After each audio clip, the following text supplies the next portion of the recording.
So we got a call from one of these out-of-town buses, and he said he lost all his coolant.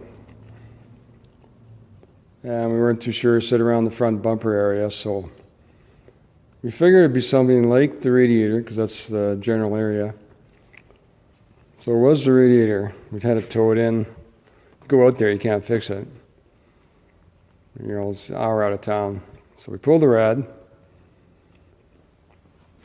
and charge air cooler, and some hardware. So charge air cooler, shroud, fan. It's all encased in framework. That takes most of the time just to get to the rad.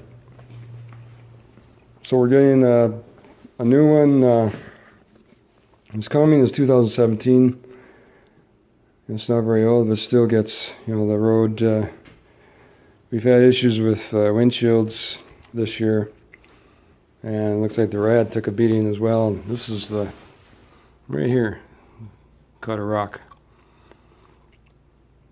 So we're going to send it out. There's a place that fixes the cores, so we're definitely going to do that. You ship it out, and they said a few days, we're going to have it back. It's well worth, compared to the cost of a new one, is huge difference.